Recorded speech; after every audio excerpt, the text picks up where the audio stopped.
Bollywood नायिका मनिषा कोइरालामाथि जुन हिसाबले अहिले अभद्र गरिने जुन काम गरिएको छ त्यसको विषयमा आज हामी कुराकानी गर्नेछौँ।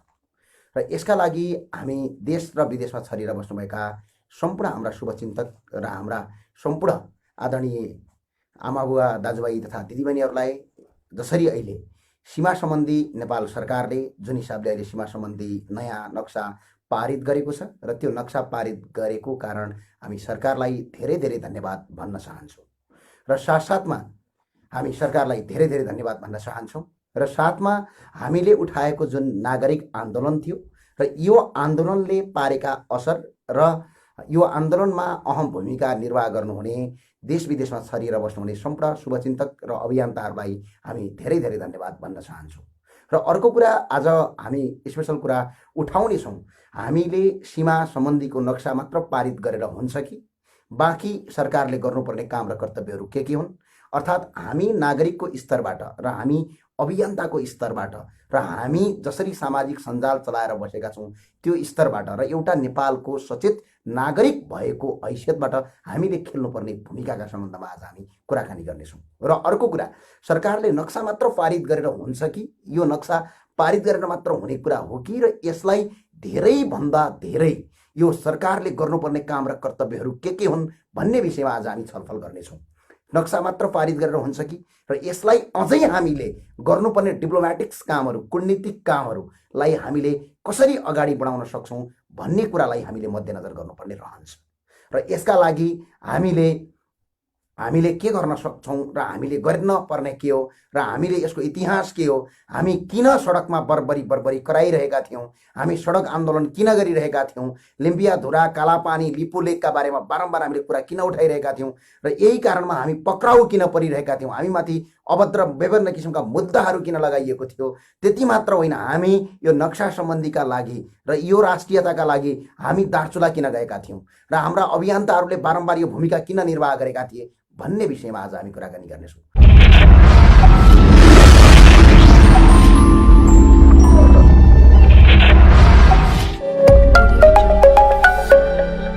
र अर्को कुरा के छ भने चर्चित बलिउड अभिनेत्री आदरणीय दिदी मनिषा कोइरालामाथि जसरी बलिउड अहिले भारतका मिडियाहरूले जुन हिसाबले तल्लो स्तरबाट उहाँमाथि गरेका जुन हमला छन् त्यो हमलाको हामी घोर भर्त्सना गर्छौँ र यो विषयमा आज कुराकानी गर्नेछौँ। र तपाईँ सम्पूर्ण साथीहरूलाई म आग्रह गर्न चाहन्छु, यसलाई धेरैभन्दा धेरै सेयर गरिदिनुहोस् र यसलाई धेरैभन्दा धेरै ती नागरिकको माझमा पुर्याइदिनुहोस् र हामी यो विषयमा कुराकानी गर्नेछौँ आज र तपाईँका जवाफ पनि लिनेछौँ। हामी तपाईँलाई आग्रह गर्न चाहन्छौँ र सबैभन्दा पहिला त यो नक्सा सार्वजनिक गरेकोमा नेपाल सरकारलाई, मन्त्री परिषदको कार्यालयलाई र हाम्रो माननीय मन्त्रीज्यू पद्मा अर्यालको जुन मन्त्रालयलाई र पद्मा अर्यालज्यूलाई हाम्रो नेपाली र सम्पूर्ण देशवासीको तर्फबाट र हामी उहाँलाई धन्यवाद दिन चाहन्छौँ। र उहाँले गरेको काम र कर्तव्यमाथि हाम्रो जहिले पनि साथ र समर्थन रहने, यो कामप्रति जहिले पनि हाम्रो साथ र समर्थन रहने भन्ने कुरा पनि हामी तपाईँलाई प्रधानमन्त्री तथा मन्त्री परिषद कार्यालय र माननीय मन्त्री पद्मा अर्यालज्यूलाई धन्यवाद भन्न चाहन्छौँ। र अर्को कुरा हामी एउटा कुरा के गर्न चाहन्छौँ भने यो नक्सा जसरी अहिले आइरहेको छ, यो नक्सा अहिलेको सरकारले बनाएको नक्सा होइन। यो कुरा धेरै कम मान्छेलाई थाहा होला। यो नक्साका सम्बन्धमा हामीले कार्तिकको महिनामा लिम्पियाधुरा, पार्वतीकुण्ड, गौरीकुण्ड, कुटी, गर्ज्याङ, नाभी, गुन्जी लगायतका जुन दार्चुलाका जब ती क्षेत्रफलको आधारमा हामी लगायत सीमा बचाउ अभियानका अभियन्ता भैरव रिजाल, डाक्टर द्वारिकानाथ डुङ्गेल लगायतको टिमले हामीले रिपोर्टर्स क्लबमा सार्वजनिक गरेको नक्सा हो।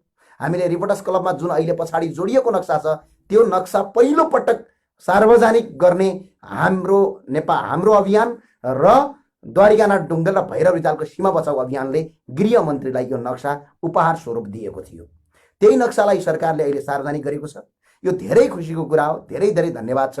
हाम्रो अभियानले हामीले पहिलोपटक पक्राउ गर्दाखेरि हामीले 7 दिनको अल्टिमेटम दिएका थियौँ यो सरकारलाई र 7 दिनको अल्टिमेट भन्दा अगाडि 3 दिनभित्र सरकारले यो काम गरेको हुँदा हामी सरकारलाई पनि धेरै धेरै धन्यवाद भन्न चाहन्छौँ।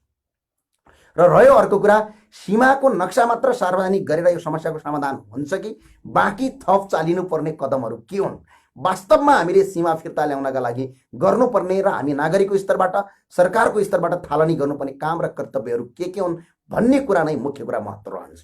र आज हामी आग्रह गर्न चाहन्छौँ नेपाल सरकारका मन्त्री र प्रधानमन्त्रीज्यूलाई नक्सा सार्वजनिक गरेर मात्र हुनेवाला केही पनि छैन। पहिलो चरणमा हजुरले नक्सा सार्वजनिक, प्रधानमन्त्री कार्यालयले नक्सा सार्वजनिक गर्यो, मन्त्री परिषद कार्यालयले नक्सा सार्वजनिक गर्ने निर्णय गर्यो र जुन हाम्रो भूमि सुधार मन्त्रालयले नक्सालाई सार्वजनिक गर्यो, यसमा धन्यवाद छ। तर यो पहिलो चरणको काम मात्रै हो। यदि नक्सा मात्र सार्वजनिक गरेर सरकार यदि चुप्प लागेर बस्छ भने यो सरकार खोक्रो राष्ट्रवादमा छ भन्ने कुरा प्रष्ट हुनेछ। नक्सा सार्वजनिक गरेर नक्सा हाम्रो हातमा हुने, जग्गा र भूमि भारतको हातमा हुने हो भने यो नक्सा सार्वजनिक गरेको कुनै पनि महत्त्व रहँदैन। र थप अब बाँकी चालिनुपर्ने कूटनीतिक पहल, थप चालिनुपर्ने कानुनी प्रक्रिया, थप चालिनुपर्ने तपाईँको जुन प्रक्रिया छ त्यो प्रक्रिया प्रधानमन्त्रीले अघि सारिदिँदा हुन्छ। प्रधानमन्त्री र नेपाल सरकारले अहिले त्यो प्रक्रियालाई अगाडि यदि सारिएन भने, त्यो प्रक्रियालाई अहिले पनि नसारेर सिर्फ नक्सा मात्र पारित गर्ने भनेर यदि प्रधानमन्त्री कार्यालयले सोच्दछ भने, यदि मन्त्री परिषद कार्यालयले नक्सा मात्र सार्वजनिक गरेर खोक्रो राष्ट्रवादलाई जिउका त्यौँ राख्छ भने यो नक्सा त प्रधानमन्त्री कार्यालयले होइन कि हाम्रा अभियन्ताले र हाम्रो अभियानले प्रधानमन्त्रीले पारित गर्नुभन्दा 9 महिना अगाडि पारित गरेको थियो। करिब 9 नभन्नुहोस्, कार्तिकबाट भने पछाडि हामीले अगाडि पारित गरिसकेका थियौँ। यसबाट हुनेवाला केही पनि छैन। र यसका लागि प्रधानमन्त्रीलाई हामीले साथ र सहयोग गर्नुपर्ने काम तपाईँहरू बारम्बार भन्नुहुन्थ्यो, धेरै मान्छेले भन्नुहुन्थ्यो, धेरै मान्छेले कुरा गर्नुहुन्थ्यो सडकमा कराएर के हुन्छ। सडकमा कराएर आज एउटा नक्सा पारित गर्न सरकारलाई बाध्य पारिन्छ। यही हो सडकको तागत, यही हो सडकको शक्तिको कुरा, यही हो नेपालका एउटा सचेत नागरिक र एउटा रेसनल नागरिक र एउटा अभियन्ताको पावर भनेको यही हुन्छ। यसैलाई भन्छ शक्ति। यदि हामी सडकमा नकराइदिएको भइदिया भए, यदि हामीले कुर्टी गुन्जी र लगायतको यो नक्सा जो अहिले सार्वजनिक गरेको नक्सा सरकारलाई कार्तिकको महिनामा नदिया भइदिया भए आज सरकारले नक्सा पारित गर्दैन। तपाईँ टुक्क हुनुहोस्। हामी सडक आन्दोलनमा गरिरहँदाखेरि, हामीले ठाउँ ठाउँमा क्याम्पेन गरिरहँदाखेरि, हामीले सडक आन्दोलन गरिरहँदाखेरि र हामीले ठाउँ ठाउँमा हामीले क्याम्पेन गरिरहँदाखेरि, हामीले ठाउँ ठाउँमा क्याम्पेन गरिरहँदाखेरि, हामीले सडक आन्दोलन गरिरहँदाखेरि, हामीले सडक आन्दोलन र विभिन्न क्याम्पेन गरिरहँदाखेरि यही सरकारका मन्त्री र यही सरकारका माननीय मन्त्रीज्यूहरू चुप्प लागेर सुतेर बसेको अवस्था थियो। हामीलाई पक्राउ गरिएको अवस्था थियो। त्यति मात्र होइन, हामीले जब तपाईँको लालपूर्जा सहित, गुन्जीका नागरिकको लालपूर्जा सहित रिपोर्टर्स क्लबमा नेपाल सरकारलाई बुझाउँछु भन्दाखेरि अहिलेका मन्त्री, परराष्ट्र मन्त्रीज्यूले त्यो बुझ्न मानेका थिएनन्। आज सरकार स्वयं अहिले सरकारका प्रधानमन्त्री केपी शर्मा ओलीज्यूलाई सीमा मिचिएको सम्बन्ध र त्यहाँ बनेको सडकको सम्बन्धमा अलिकति पनि नलेज थिएन। उहाँले सार्वजनिक रूपमै भन्नुभएको थियो। सार्वजनिक रूपमा उहाँहरूले के भन्नुभएको थियो भने त्यहाँ बनिरहेको सडकको बारेमा हामीलाई कुनै पनि जानकारी छैन भन्नुभएको थियो। तर आज तपाईँ सबै नागरिक, एकजना व्यक्ति होइन, तपाईँ सबै नागरिक जो ठाउँ ठाउँबाट, चाहे फेसबुकको भित्तामा लेखेर हो कि, चाहे तपाईँले सामाजिक सञ्जालमा विभिन्न कुरामा लेखेर हो कि, चाहे सडकमा तपाईँको आन्दोलन गरेर हो कि, चाहे तपाईँको ठाउँ ठाउँबाट राष्ट्रका लागि जसरी तपाईँहरूले आवाज उठाउनुभयो, यो आवाजलाई सरकारले सुन्न बाध्य भयो। सरकार बाध्य भएर आज यो नक्सा पारित गरेको छ। यसका लागि तपाईँ हामी सबैले सरकारलाई धन्यवाद दिनै पर्छ। र अर्को कुरा रह्यो, अब यो नक्सा पारित गरेर मात्र त हुँदैन। नक्सा पारित गरेर हुनेवाला केही पनि छैन। यो त सिर्फ नेपाल सरकारले नक्सा पारित गर्नु भनेको, यदि अरू बाँकी कानुनी कदमहरू अगाडि बढाइएन, बाँकी कानुनी कदम यदि अगाडि बढाइएन र यो जिउका त्यों रह्यो र यसलाई अगाडि बढाउनै नरहेर जिउका त्यों सिर्फ नक्सा मात्र पारित गरेर सरकार यदि ब्याकमा बस्छ भने, सरकार यदि चुप्प लागेर बस्छ भने यसको अर्थ के बुझिन्छ भने सरकार खोक्रो राष्ट्रवाद गरिरहेछ। सरकार सिर्फ आफ्ना अरबौंका भ्रष्टाचारलाई लुकाउनलाई, आफ्ना अरब गरेका भ्रष्टाचार, करोडौंका भ्रष्टाचारलाई लुकाउनका लागि एउटा खोक्रो राष्ट्रियताको नारा दिएको छ मात्रै। जसरी प्रधानमन्त्रीज्यूले पानी जहाज ल्याउँछु भनेर खोक्रो भाषण ठोक्नु भएको थियो, जसरी प्रधानमन्त्रीज्यूले तपाईँ घरमा सुती सुती बस्नुहोस्, घर घरमा तपाईँको चामल पुर्याइदिन्छु भन्नुभएको थियो, जसरी प्रधानमन्त्रीज्यूले के भन्नुभएको थियो चुनावको बेला, घरमा प्रत्येक घरमा ग्यासका पेट्रोलका पाइपहरू पुर्याइदिन्छु भनेर चुनावी बाधा गर्नुभएको थियो। र ठ्याक्क त्यस्तै अर्को एउटा झुटको खेती हुन्छ यदि यो नक्सा पारित गर्न। अब यसको कानुनी मान्यताका सम्बन्धमा तपाईहरु कोही लयर हुनुहुन्छ भने तपाईलाई ज्यादा थाहा हुन सक्छ, तर मैले बुझेको कुरा तपाईले कानुनी मान्यताका हिसाबमा के हुन्छ भने यदि यसलाई थप तपाईको अगाडि थप बाँकी कूटनीतिक पहल थालनी नगर्ने हो भने, तपाईको किताबमा जसरी तपाईको एउटा कपीमा तपाईले नक्सा बनाउनुहुन्छ र त्यसलाई छोड्दिनुहुन्छ, जसरी तपाईले एउटा पेन्टिङ गर्नुहुन्छ, नक्सा बनाउनुहुन्छ, छोड्दिनुहुन्छ, ठ्याक्क त्यस्तै हुनेछ। त्यसको कुनै पनि भ्यालिडिटी हुँदैन, त्यसको कुनै पनि महत्त्व राख्दैन। सिर्फ एउटा जनतालाई भुल्याउने एउटा तथ्य मात्र हुन्छ। त्यसका लागि अब प्रधानमन्त्रीज्यूले थप कानुनी कदम र कूटनीतिक पहल अगाडि थालनी गर्नुपर्छ। भारतले वार्ता गर्न मान्यो, प्रधानमन्त्री, भारतका प्रधानमन्त्रीले हाम्रो देशका सम्माननीय प्रधानमन्त्रीज्यूलाई कुरा गर्न मान्यो भने कुरा थालनी सुरु गर्नुपर्छ। नेपाल सरकारले अझै कूटनीतिक नोट भारतलाई दिनुपर्छ। नेपाल सरकारले अझै भारतका प्रधानमन्त्रीलाई हामीसँग वार्ता गर्नुहोस्, हामीसँग बहस गर्नुहोस्, हाम्रो पोलिटिकल म्याप यो हो, तपाईहरूको पोलिटिकल म्याप यो हो, तपाईले वार्ता गर्नुपर्छ भनेर प्रधानमन्त्रीले कूटनीतिक नोट अझै पठाउनुपर्छ। यदि प्रधानमन्त्रीले यो कूटनीतिक नोट पठाएनन् भने सिर्फ उही चुनावमा जसरी हावाले र उहाँले चुनाव जितेर आज देशलाई भ्रमलुट गरिराख्नु भएको छ, त्यस्तै जनता भुल्याउनलाई एकछिन नक्सा पारित गरेको हुन सक्छ। यो कुरामा सबै नागरिक सचेत हुनुहोस्। यो कुरा भनिरहँदाखेरि केही मान्छेको पेट पोल्न सक्छ, केही मान्छेको तपाईको मुट्टुमा हरहरी आगो बल्न सक्छ, किनकि जो तपाईको सरकारसँग मिलेर भ्रष्टाचार गरिरहेका छन्, जो सरकारसँग मिलेर भ्रमलुट गरिरहेका छन्, ती मान्छेलाई तपाईको मुट्टुमा आगो बल्न सक्छ। तर आगो मात्र होइन, राको बले पनि हामीलाई फरक पर्दैन, नेपालका कोही पनि नागरिकलाई फरक पर्दैन। यथार्थ भन्ने कुरा के हो? हामीले यथार्थवादी हौं र हामीले यथार्थ कुरा गर्नुपर्छ। यो कुरा सबैले बुझ्न जरुरी छ। प्रधानमन्त्रीज्यूले अब यो नक्सा मात्र पारित गरेर उहाँ चुप लागेर बस्नुभयो भने ठ्याक्कै चुनावमा उहाँले जसरी त्यो एउटा दिमाग साम्रा प्रधानमन्त्रीज्यूको झुटको खेती गर्ने, जहिले पनि झुट बोल्नुहुन्छ, त्यो झुट बोलेको मात्रै ठहरिनेछ। किनभने मैले अघि नै भनिसके, यसको भ्यालिडिटीका कुरामा, यसको वैधानिकताका कुरामा के रहन्छ भने तपाईले कपीमा एउटा नक्सा बनाएर घरमा राख्नु र प्रधानमन्त्री कार्यालयले नक्सा, अहिलेको मन्त्री परिषदले नक्सा त्यो पत्रकारका अगाडि देखाउनु एउटै रहन्छ। यदि त्यो नक्सा अनुसार थप कूटनीतिक पहल थालनी भएन, संयुक्त राष्ट्रसङ्घमा मुद्दा दर्ता गरिएन, अन्तर्राष्ट्रिय अदालतमा मुद्दा दर्ता गरिएन भने पछाडि यो जस्ताको तस्तै जिउका तिउँ रहन्छ।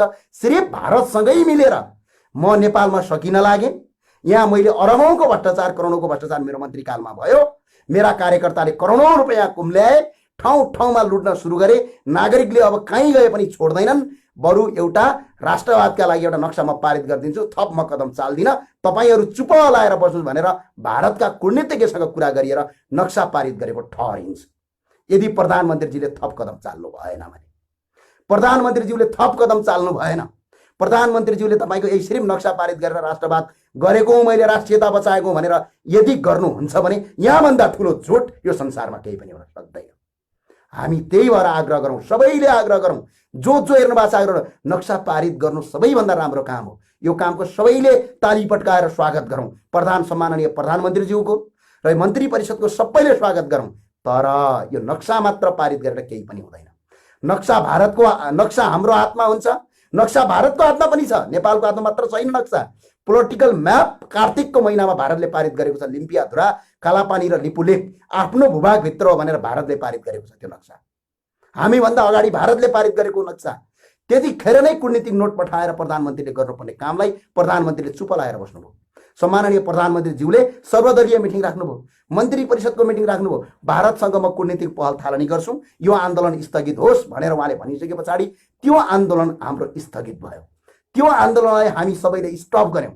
तर प्रधानमन्त्रीज्यूले झुटको खेती गर्नुभयो र प्रधानमन्त्रीज्यूले भारतसँग कुनै पनि कूटनीतिक पहल थालनी गर्नु भएन। त्यो नगरिसके पछाडि हामीहरूको आन्दोलन सुरु भयो र हामीहरूले गएर कुटी नाभी भन्ज्याङको म्याप बनाउन सुरु गर्यौं। त्यो कुटी गुन्जी र नाभी सहितको अहिले जो नयाँ म्याप बनेको छ, यो म्याप बनाउने मान्छे सिर्फ 2 जना हुन्, नेपालका प्रधानमन्त्री अहिले मन्त्री परिषद होइन। यो कुरा सबैको दिमागमा जाओस्। यो गर्ने काम भनेको भैरव रिजाल, डाक्टर द्वारिका प्रसाद ढुङ्गेल र लगायत हाम्रो अभियानले पहिलो पटक सार्वजनिक गरेको थियो। नेपालको आधिकारिक नक्सा यस्तो हुनुपर्छ। र अर्को कुरा सुन्नमा के आएको छ भने यो नक्सा पहिलो होइन। तपाईहरू सबैले बुझ्नु होला, यो नक्सा पहिलो पटक प्रधानमन्त्रीले सार्वजनिक गरेको नेपालको नक्सा होइन। भारतका विभिन्न मिडियाले के भनेका छन् भने नेपालको पहिलाको नक्सा यस्तो थियो, अहिले नेपालले हाम्रो जमिन लियो र हाम्रो चीनसँग लागेर हाम्रो जमिन लग्यो भनेर अहिलेको नक्सा, अस्ति याभन्दा अगाडिको नक्सा र अहिले पारित गरेको नक्सालाई, दुईटा नक्सालाई मिक्स गरेर भारतका विभिन्न मिडियाले प्रसार गरेका छन्। यो गलत हो। 2031 सालभन्दा अगाडि अहिले प्रधानमन्त्रीज्यूले जो अहिले पारित गरेको नक्सा नै नेपालको आधिकारिक नक्सा हो। सम्माननीय प्रधानमन्त्रीज्यूलाई हामी आग्रह छ त्यो कुरा बुझ्न उहाँले जरुरी छ। उहाँले भन्नुभएको छ हामीले किताबमा कहीँ पनि पढेनौँ। तपाईँ झुट बोल्दै हुनुहुन्छ सम्माननीय प्रधानमन्त्रीज्यू। 2031 सालभन्दा अगाडिका नेपालका जति पनि किताबमा तपाईँको आधिकारिक नक्सा पढाइ गरिएको छ। जो अहिले लागू गरेको नक्सा 2031 सालभन्दा अगाडि प्रत्येक नेपालको शैक्षिक पाठ्यक्रममा पढाइ गरेको आजसम्म हामीले पूर्व भेटाएका छौँ। स्वयं द्वारिकानाथ ढुङ्गेल लगायतका जो अहिले नक्सा सीमा बचाउ अभियान छ उहाँहरू नै पढ्दाखेरि अहिलेको आधिकारिक नक्सा पढ्नुहुन्थ्यो। यो कुरा भारतका मिडियाले झुट गरिरहेका छन् र प्रधानमन्त्रीज्यूले झन् भारतलाई झन् फाइदा हुने काम गरिरहेका छन् कि पहिलो पटक मैले नक्सा पारित गर्ने भनेर। यो गलत हो। पहिलो हाम्रो 2031 सालभन्दा अगाडि नेपालमा तपाईँको त्यो नक्सा आधिकारिक रूपमा किताबमा पढाइ हुन्थ्यो र शैक्षिक पाठ्यक्रममा पढाइ भइरहेको छ। र प्रधानमन्त्रीज्यूले के भन्नुपर्थ्यो भने हाम्रो आधिकारिक नक्सा पहिला यस्तो थियो, बिचमा तपाईँको बिचका केही राजनीतिक दलका कार्यकर्ताहरूले, केही राजनीतिक दलका जो देश बेचुवाहरूले नक्सा बिचमा तपाईँको खराब गरे। त्यही भएर पहिलाको 31 सालभन्दा अगाडिको जो हाम्रो आधिकारिक नक्सा हो यो नक्सा हामी पारित गर्छौँ भनेर भन्नुपर्नेमा उहाँले नयाँ नक्सा पारित गरे भन्नुभयो। त्यो नै पहिलो झुट हो। यसले गर्दा भारतलाई अन्तर्राष्ट्रिय अदालतमा भोलि भारत गयो भने भारतलाई मुद्दा जित्न सजिलो हुन्छ। प्रधानमन्त्रीज्यूले भारतको काम गर्नुहुन्छ। यो कुरा सबैले बुझ्नुपर्छ। चाहे तपाईँको प्रधानमन्त्री कार्यालयका मान्छे किन नहुन्, स्वयं नेकपाका सांसदहरू महोदयहरू किन नहुन्, स्वयं तपाईँको अरू कुनै सांसदहरू किन नहुन्, उहाँ सबैलाई मेरो विनम्र अनुरोध छ यो कुरालाई हामीले बुझ्न जरुरी छ। र अर्को कुरा के रह्यो भने कूटनीतिक पहल थालनी गरिएन, बाइ द केस कूटनीतिक पहल थालनी गरिएन भने पछाडि यो के हुन्छ, खोक्रो राष्ट्रवाद हुन्छ। र अर्को कुरा म आग्रह गर्न के चाहन्छु भने यो नक्सालाई बाहिर देखाएर सबै नागरिकलाई त्यसमा भुलाएर सम्माननीय प्रधानमन्त्रीज्यू अहिले संसदबाट एमसीसी पारित गर्न खोज्दै हुनुहुन्छ। सम्माननीय प्रधानमन्त्रीज्यू अस्ति भनिसक्नुभयो उहाँले संसदमा, सम्माननीय प्रधानमन्त्रीज्यूले संसदमा बोल्नुभयो र भन्नुभयो कुनै पनि बेला तपाईँको हाम्रो संसदले र हाम्रा सभामुखले अगाडिको ढोकाबाट पछाडिको ढोकाबाट होइन अगाडिकै ढोकाबाट हामी एमसीसी पारित गर्छौँ भन्नुभयो। त्यो हुँदाखेरि यहाँ षड्यन्त्र के देखिन गएको छ भने नक्सा पारित गराएर एकछिन राष्ट्रवाद जस्तो देखाइदिने, यताबाट एमसीसी स्वाट्टै पारित गर्ने भन्ने कुरा देखिन गएको देखिन्छ। यदि त्यो प्रधानमन्त्रीले गर्नुभयो भने नेपालका तमाम जसरी अहिले सरकारलाई घुँडा टेकाउन बाध्य पार्नुभयो, यो नक्सा सार्वजनिक गर्न प्रधानमन्त्रीलाई बाध्य पारेको तपाईँहरूले गरे हो। यहाँ प्रधानमन्त्रीले आफै गर्ने भइदिया भए यो नागरिक आन्दोलन नहुँदै अगाडि भारतले जब त्यो सडक बनाउनु बेला जब भारतले आफ्नो पोलिटिकल म्याप सार्वजनिक गरेथ्यो त्यही दिनै विज्ञप्ति निकालेर आफ्नो नक्सा सार्वजनिक गर्नु पर्थ्यो। खै त उहाँले स्वयं प्रधानमन्त्रीज्यूले त केसम्म भन्नुभयो भने भारतले हाम्रो नक्सा पारित गरेको पनि मलाई थाहा छैन, हामीलाई तपाईँको गरेको थाहा छैन भन्नुभयो। र नागरिक आन्दोलनले गर्दा, नागरिकको आवाजले गर्दा प्रधानमन्त्री कार्यालय, मन्त्री परिषदको कार्यालय र अहिलेको सरकारले यो नक्सा सार्वजनिक गरेको छ। यसलाई तपाईँ हामी सबैले धन्यवाद दियौँ। तर यतिले हुँदैन। तर यहाँ षड्यन्त्र के देख्न गइरहेको छ भने बाहिरबाट नक्सा पारित गर्ने, नागरिकहरू सबै त्यसमा भुल्ने र अनि भित्री ढोकाबाट गएर एमसीसी पारित गरिदिने। हामीले भारतको जो पोलिटिकल म्याप र जो नक्सा आज पनि भारतले भोगचलन गरिरहेको छ त्यो जमिन अहिले पनि भारतीय सेना छ। लिम्पिया धुरामा आज पनि भारतीय सेना छ। आज पनि कुटी गुन्जी र गर्ज्याङमा आज पनि तपाईँको भारतीय सेनाका पोस्ट छन्। जुन दिनसम्म भारतीय सेनाको त्यहाँबाट पोस्ट हटेर जुन दिन नेपाली सेनाको पोस्ट त्यहाँ रहँदैन तबसम्म यो भूमि नेपालमा आएको ठहरिँदैन। जुन दिनसम्म त्यो भूमि हामीले भोगचलन गर्न पाउँदैनौँ तबसम्म तपाईँको त्यो भूमि नेपालमा आएको ठहरिँदैन। ल मानौ अहिलेको प्रधानमन्त्रीज्यूले कूटनीतिक पहल थालनी गर्नुभयो, उहाँको कार्यकाल सकियो, उहाँले जानुभयो संयुक्त राष्ट्रसङ्घमा मुद्दा पनि दिनुभयो, उहाँले भारतका प्रधानमन्त्रीलाई फेरि कूटनीतिक नोट पठाउनु भयो कि हामीसँग वार्ता गर भनेर कूटनीतिक नोट पठाउनु भयो। भारतले सुनेन। उहाँले गएर तपाईँको अन्तर्राष्ट्रिय अदालतमा नेपाल सरकार बाहेक कसैले पनि मुद्दा हाल्न सक्दैन। धेरै मान्छेले भनेका छन् हामी मुद्दा हाल्छौँ, त्यो कुनै पनि भ्यालिडिटी हुँदैन। देश सम्बन्धीको मुद्दा हाल्नलाई सरकारले हाल्यो भने मात्र भ्यालिडिटी हुन्छ। यदि कुनै व्यक्तिले गएर त्यहाँ यदि मुद्दा हाल्छ भने झन् सरकार कमजोर हुन्छ। यो कुरा कानुनी रूपमा बुझ्नु होला। कानुन पढेका जति पनि साथीहरू हुनुहुन्छ, कानुन पढेका जति पनि अधिवक्ताज्यूहरू हुनुहुन्छ, कानुन पढेका जति पनि प्रोफेसरज्यूहरू हुनुहुन्छ, तपाईँहरूलाई यो कुरा बताइदिनुहोस्। एकजना व्यक्तिले गएर अन्तर्राष्ट्रिय अदालतमा मुद्दा हाल्ने अधिकार र त्यो हालेको मुद्दालाई पनि भ्यालिडिटी मानिँदैन, त्यो मुद्दालाई आधिकारिकता मानिँदैन, त्यो मुद्दा सही मानिँदैन। त्यो मुद्दा हाल्नलाई नेपाल सरकार बाहेक अरू कसैले पनि हाल्न पाउने अधिकार छैन। र यदि हाल्यो भने पनि त्यो भ्यालिडिटी हुँदैन। नेपाल सरकारले हाल्यो भने मात्रै त्यो मुद्दा भ्यालिडिटी हुन्छ। यो कुरा बुझ्न जरुरी छ। प्रधानमन्त्री र सम्माननीय प्रधानमन्त्रीज्यू र मन्त्री परिषदको कार्यालय र अहिलेको सरकारले यदि त्यो मुद्दा लगेर अन्तर्राष्ट्रिय अदालतमा हाल्छ संयुक्त राष्ट्रसँग मुद्दा दायर गर्छ, भारतलाई कूटनीतिक पहल थालनी गर्छ र कूटनीतिक नोट भारतका समकक्षी भारतीय प्रधानमन्त्री नरेन्द्र प्रसाद मोदी र नेपाल सरकारका सम्माननीय प्रधानमन्त्रीज्यू केपी शर्मा ओली आफ्ना समकक्षीसँग त्यो नोट यदि उहाँले दिनुभयो भने मात्र त्यो कुरालाई भ्यालिडिटी हुन्छ, वास्तविकताको राष्ट्रवाद ठहरिन्छ। होइन भने जनतालाई भरममा पार्नलाई एउटा किताबको कागजमा नक्सा देखाएर, यो नक्सा आज पारित भएको होइन, 2031 सालभन्दा अगाडिको नक्सा हो। यो नक्सा अहिलेको सरकारले होइन, कार्तिकको महिनामा हाम्रो अभियानले र भैरव रिजाल लगायत द्वारिका प्रसाद ढुङ्गेलको अभियानले सार्वजनिक गरेको कुरा हो। यो कुरा सबैले बुझ्न जरुरी छ र सरकारले त्यो कुरालाई भ्यालिडिटी मान्यो, हामी सबैलाई धन्यवाद दिन चाहन्छौँ। र तर त्यो नक्सा देखाएर उहाँहरूले अरबौं गरेका करोडौँका भ्रष्टाचारहरूलाई छताछल्ला पाल्नलाई र चोर बाटोबाट होइन, उहाँ अस्ति सम्माननीय प्रधानमन्त्रीज्यूले संसदमै बोल्नु भएको छ, म चोर बाटोबाट होइन कि एमसीसी सभामुखको पहिलाको जुन बाटो छ त्यही बाटोबाट पारित गर्छु भनेर उहाँले बोलेको हुँदाखेरि यो नक्सा पारित गरेर जनतालाई एमसीसी पारित गराएर देशलाई लुट्ने एउटा नयाँ फन्डा क्रिएट गराउँदै हुनुहुन्छ।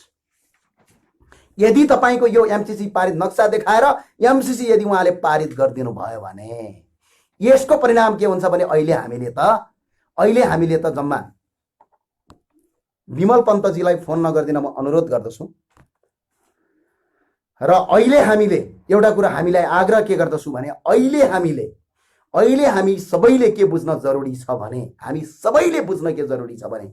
अहिले हामीले करिब 391 वर्ग किलोमिटर जमिन आजसम्म भारतले हाम्रो जमिन लिम्पियाधुरा लगायतको जो जमिन छ टोटल जमिन त टन्नै लगेको छ, यसले ठाउँ ठाउँमा मिचेको छ, तर त्यो जमिन करिब 391 कि 92 किलोमिटर भन्नुभएको छ। सीमा विज्ञसँग यसको यथेष्ट डाटा छ।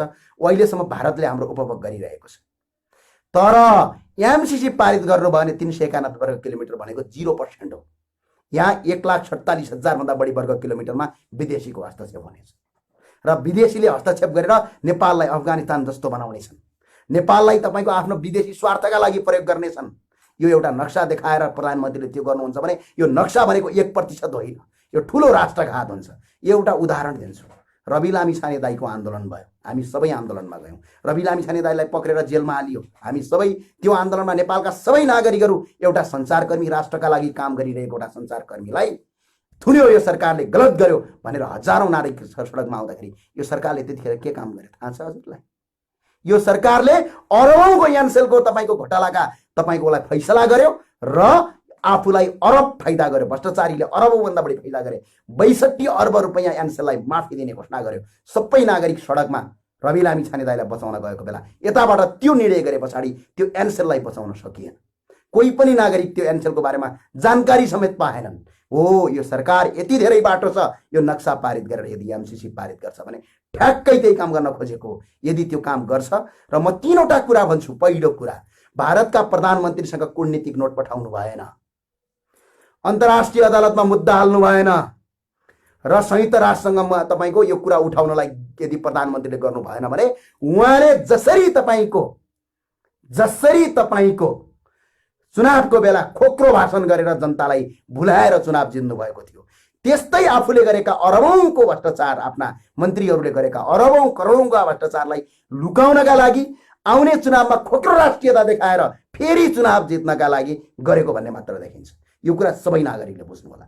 सबै नागरिक अब एउटा कुरा खबरदारी के गर्नु होला भने म सबै नागरिकलाई आग्रह गर्न चाहन्छु, तपाईँ जुन ठाउँबाट हुनुहुन्छ, तपाईँ जुन पार्टीको हुनुहुन्छ, जुन सङ्गठनको हुन्छ, यसमा केही पनि छैन। हामी राष्ट्रियताको मुद्दामा एकजुट छौँ। आज पनि कुनै पनि दलले राम्रो काम गर्यो भने त्यसको साथ र समर्थनमा छौँ। आज पनि कुनै पार्टीले राम्रो काम गर्छ भने त्यसको समर्थनमा छौँ। आज पनि यो सरकारले धेरै राम्रो काम गर्यो भने यो सरकारको साथ र समर्थनमा छौँ। यो कुरा सबैले बुझिदिनु होला र यसका लागि म सबैलाई आग्रह के गर्न चाहन्छु भने सरकारले नक्सा पारित गर्यो, यसलाई सबैले ताली पट्काएर स्वागत गर्नु होला। सरकारलाई बलियो बनाउनुपर्छ, यसमा सबैले स्वागत र धन्यवाद दिन। तर यो सरकारले नक्सा मात्र पारित गरेर हुँदैन। यो सरकारले कूटनीतिक नोट भारतका प्रधानमन्त्री नरेन्द्र प्रसाद मोदीज्यूलाई पठाउनुपर्छ र उहाँले तपाईँको संयुक्त राष्ट्रमा तपाईँको मुद्दा दायर कुरा उठाउनुपर्छ र उहाँले गएर अन्तर्राष्ट्रिय अदालतमा मुद्दा दर्ता गर्नुभयो भने मात्रै यो प्रधानमन्त्री केपी शर्मा ओलीजीको वाहवाही गर्नु होला। होइन भने उहाँले झुटको खेती गरेर खोक्रो राष्ट्रवाद गरेर फेरि जनतालाई भुल्याउने काम गरेर आउनुहुन्छ भने उहाँको खबरदारी गर्न सबै नागरिक एकजुट भएर बस्नु होला। म तपाईँलाई त्यही आग्रह गर्न चाहन्छु, तपाईँहरूका जवाफ लिन चाहन्छु र तपाईहरूले यो कुरालाई बुझिदिनु होला, सबैले राम्रोसँग बुझ्नु होला भनेर आज म लाइभमा आएको। लाइभमा आउनुपर्ने एउटा कारण के छ भने अहिले कोरोनाको कहर छ। कोरोनाको कहर भइसके पछाडि हामी विभिन्न च्यानल, विभिन्न पत्र पत्रिका र विभिन्न टेलिभिजन, विभिन्न रेडियोहरूमा हामी जान सकेका छैनौँ। त्यो भएर हामी लाइभ आइरहेका छौँ। तपाईँलाई म आग्रह गर्न के चाहन्छु भने यो कुरा बुझ्नु होला। प्रधानमन्त्रीले 3वटा काम अब थप गर्नुभयो। भारतका प्रधानमन्त्रीसँग वार्ता गरेर गर्नुभयो, वार्ता नगरे पनि कूटनीतिक नोट पठाउनु भयो। संयुक्त राष्ट्रसङ्घमा गएर तपाईँको यसको बारेमा कुरा उठाउनु भयो, मुद्दा हाल्नुभयो। अन्तर्राष्ट्रिय अदालत हेगमा गएर यसको बारेमा मुद्दा हाल्नुभयो भने पछाडि मात्रै प्रधानमन्त्रीले साँच्चै राष्ट्रवाद गरेको होइन भने जसरी चुनावको बेला घरमै सुती सुती भात आउँछ, पेट्रोलका ग्यासका पाइप घर घरमा आउँछन्, अनि अर्को कुरा के थियो उहाँको पानी जहाज आउँछ, अझ अर्को कुरा कहाँ कहाँ खतरा खतरा आकाश छुने कुराहरू गरेर जसरी उहाँले चुनाव जित्नुभयो त्यही गरेको भनेर ठहरिन्छ। यो कुरा सबैले बुझ्नु होला। प्रधानमन्त्री र अहिलेको सरकारलाई नक्सा पारित गरेकोमा सादर समर्थन गरौँ। र अर्को कुरामा तपाईँलाई जोड्न गइरहेको छु, मनिषा कोइराला। भारतका धेरै मिडियाहरू आज मैले हेरेँ, ती मिडियामा प्रत्येकमा यतिसम्म तल्लो स्तरको कमेन्ट गरेका छन् र भारतका कोही मिडियाहरूले यति तल्लो स्तरसम्म कमेन्ट गरेका छन् कि भारत की खाते हो चाइनाका गीत गाते हो। मनिषा कोइराला भारतमा गएर भिख मागेकी होइनन्। यो कुरा भारतका प्रत्येक मिडियाकर्मीले बुझ्न जरुरी छ। भारतका मिडियाकर्मीहरूले यो कुरा बुझ्न जरुरी छ। भारतका प्रत्येक नागरिकले बुझ्न जरुरी छ। मनिषा कोइराला भारतमा गएर भिख मागेकी होइनन्। मनिषा कोइरालाले गर्दा भारतले अरबौं रुपैयाँ कमाएको छ। मनिषा कोइरालाको फिल्मले अन्तर्राष्ट्रिय जगतबाट तपाईको रेमिटान्स ल्याएर भारतले रोजगारी सिर्जना गरेको छ। मनिषा कोइरालाले गर्दा भारत चम्केको छ। अर्को कुरा, मनिषा कोइराला फिल्म इन्डस्ट्रीमा जाँदाखेरि बलिउडको हालत के थियो, यो कुरा पनि भारतका मिडियाकर्मीहरू हो, भारतका सञ्चारकर्मीहरूको दिमागमा डाल्न जरुरी छ। जब मनिषा कोइरालाले भारतको बलिउडलाई स्ट्रङ बनाउन, भारतको आज अर्थतन्त्रको केही प्रतिशत जीडीपी बलिउडबाट आउँछ, त्यो बलिउडलाई यहाँसम्म पुर्याउनलाई मनिषा कोइरालाले भारतलाई ठुलो टेवा पुर्याउनु भएको छ। र आज आफ्नो देशका लागि उहाँले कुनै एउटा कुरा गर्नुभयो भने, आज राष्ट्रका लागि एउटा कुरा गर्नुभयो भने मनिषा कोइरालामाथि जुन अभद्र व्यवहार गरिएको छ त्यो व्यवहारको हामी घोर भर्त्सना गर्दछौँ। र मनिषा कोइरालाले भारतलाई रेमिटान्स भित्राएको, मनिषा कोइराला भिख माग्न गएको होइन। र यदि त्यो कुरा हुँदछ भने, भारतको यदि हिम्मत र दम छ भने, मनिषा कोइराला मात्र होइन, नेपालका सेना गोर्खा रेजिमेन्टले भारतलाई फिर्ता ल्याउँदा भयो। भारतले भन्न सक्नु पर्यो गोर्खा रेजिमेन्ट हामीलाई चाहिँदैन। भारतले भन्न सक्नु पर्यो यो गोर्खा रेजिमेन्ट हामीलाई चाहिँदैन। जुन दिन भारतले गोर्खा रेजिमेन्ट हामीलाई चाहिँदैन, गोर्खा रेजिमेन्ट फिर्ता हुनुपर्छ भनेर भन्, भोलिपल्टका दिनमा तपाईहरूको भारतको दिल्लीमा पाकिस्तानको झन्डा फरफराउँछ। यो कुरा बुझ्न जरुरी छ। हामी नेपालीको इतिहासमा जाने हो भने भारतलाई प्रत्येक पटक नेपालीले बसाएको छ। प्रत्येक आन्दोलनमा भारतलाई सघाएको छ, अन्तर्राष्ट्रिय स्तरमा भारतलाई सघाएको छ। आज अर्काको देशको नक्सा लिने, त्यही नक्सालाई मनिषा कोइरालाले आधिकारिकताको कुरा गर्नुहुन्छ भने मनिषा कोइरालामाथि यो अभद्र व्यवहार गलत छ। र यदि मनिषा कोइरालाले भारतबाट खान्छ आफ्नो देश जहाँ, अर्थात् भारतबाट छोड भनेर यदि भारतका कुनै पनि सरकारी होद्दा र त्यहाँका कर्मचारी, त्यहाँका नागरिकले गर्छन् भने नेपालमा बसेका 70 लाखभन्दा बढी भारतीयलाई ढग्रो ठट्टाएर खेदाउने हैसियत राख्दछौँ हामी। र भारतका जो व्यापारी नेपाल आएर लुटिरहेका छन् ती लुटेरालाई यो देशबाट बहिष्कार गर्छौँ हामी। यो कुरा पनि तपाईँहरूले बुझ्नु होला। उहाँहरू आफ्नो मेहनतले गर्दाखेरि हो। मनिषा कोइरालाले भारतमा गएर मागेर खाएको होइन। मनिषा कोइराला भारतमा गएर भारतको बलिउडलाई यहाँसम्म पुर्याउने योगदान छ। मनिषा कोइरालाले गर्दा भारतले कति धेरै रेमिटान्स भित्राएको छ। मनिषा कोइरालाले गर्दा भारतले कति धेरै तपाईँको पैसा अर्काको देशको भित्राएको छ। ठाउँ ठाउँमा मनिषा कोइरालाका फिल्महरू हिट भएका छन्। चाहे अफ्रिकाबाट पनि पैसा लगेको छ, विदेशबाट, विदेशका विभिन्न देशबाट भारतलाई तपाईँको अर्थतन्त्र आएको छ। मनिषा कोइराला त्यहाँ रोटी खान गएकी होइन। मनिषा कोइराला नेपालको चेली हुन्। मनिषा कोइराला गोर्खालीकी छोरी हुन्। यो कुरा भारतीयहरूले बुझ्नु जरुरी छ। र यदि भारतीयले हामीलाई गोर्खा पनि चाहिँदैन, नेपाली पनि चाहिँदैन भनेर देखाऊ, भनेर मात्र देखाएको 1 महिना पछाडि पाकिस्तानले अट्याक गर्छ भारतलाई। यो कुरा बुझ्नुहोस्। र भारतको दिल्लीमा भारतीय झन्डा हुँदैन, पाकिस्तानको झन्डा हुन्छ। यो कुरा बुझेर राख्नु होला। र भारतलाई हामी आग्रह गर्न चाहन्छौँ, नेपालीका तर्फबाट, हामीहरूको तर्फबाट मनिषा कोइराला दिदीले उठाएको मुद्दामा हाम्रो साथ र समर्थन छ। मनिषा कोइरालालाई अहिले पनि I am with Manisha Koirala. सबै नागरिकले मनिषा कोइरालालाई स्वागत गर्नुहोस्। सबै अभियन्ताहरूले मनिषा कोइरालालाई यतिखेर साथ दिने समय त साथ दिउँ। र यदि त्यो अवस्था सिर्जना हुन्छ, मनिषा कोइरालाको अवस्था सिर्जना हुन्छ भने नेपालमा भारतीय कुनै पनि टेलिभिजन हामी बन्द गराउँछौँ। र यदि सरकारले त्यो टेलिभिजन बन्द गराउँदैन भने, सरकारले ती भारतका टेलिभिजन, सोनी टेलिभिजन, दुनिया टेलिभिजन, विज्ञापन भारतमा बुझाउने विज्ञापनको पैसा बोरो प्लस दुनियाँ तपाईँले विज्ञापन जो हेर्नुहुन्छ नि, त्यो पैसा भारतमा बुझाउने भारतका कम्पनीले, भारतको टेलिभिजनले पैसा कमाउने, फ्रीमा नेपालमा एडभर्टिजमेन्ट गर्ने। अझ त्यति मात्र होइन, च्यानलमा आएको सोनी टेलिभिजनले 1 महिनाको एकजनाबाट 10 रुपैयाँभन्दा बढी एकजना व्यक्तिबाट टेलिभिजनको चार्ज लिन्छ। च्यानलको थ्रोबाट, डिसोमबाट र अन्य च्यानलबाट तपाईँको त्यो पैसा लिन्छ। पे आउट गरेको पैसालाई फ्रीमा नेपालमा विज्ञापन बजाएर अरबौँ पैसा कमाइरहेका छन् यिनीहरूले। भारतको सामान नेपालमा बिक्री गरेर करोडौँ होइन अरबभन्दा बढी कमाइरहेका छन्। म भारतमा अडिट गरिरहँदाखेरि त्यहाँको टोटल तपाईँको जिडिपीको रेमिटान्समा नेपाल 13औं मुलुक पर्थ्यो, जसको जनसङ्ख्या भारतका बिहारका 2 देखि 3 वटा जिल्लाभन्दा बढी छैन। त्यो जनसङ्ख्या भएको देशबाट भारतमा पैसा आउने पैसा मध्ये नेपाल 13औं नम्बरमा पर्थ्यो। त्यति पैसा नेपालबाट भारत जान्छ।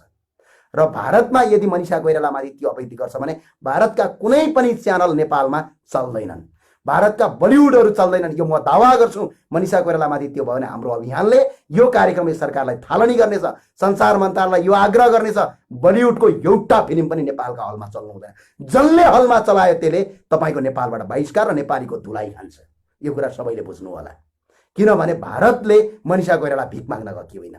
भारतले त फिल्मबाट मात्र नेपालबाट अरबौँ रुपियाँ कमाएको छ र टेलिभिजनबाट अरबौँ रुपियाँ कमाइराखेको छ। त्यही भएर म आग्रह गर्न चाहन्छु, जो अभियन्ताहरू हुनुहुन्छ, जो यो राष्ट्रलाई माया गर्नुहुन्छ, अब व्यवहारमा पनि माया गर्ने बेला भएको छ। त्यति भन्छु। म सबैलाई धेरै धेरै धन्यवाद। र जाँदा जाँदै म आग्रह गर्न के चाहन्छु भने यो नक्सा सार्वजनिक गरेर मात्र हुँदैन, थप कूटनीतिक पहल सरकारले चालोस्, थप कूटनीतिक पहल अगाडि बढाओस् र ठाउँ ठाउँबाट मनिषा कोइराला जुन विभेद छ त्यो विभेदको विरुद्धमा छौँ हामी, मनिषा कोइरालाको साथमा छौँ।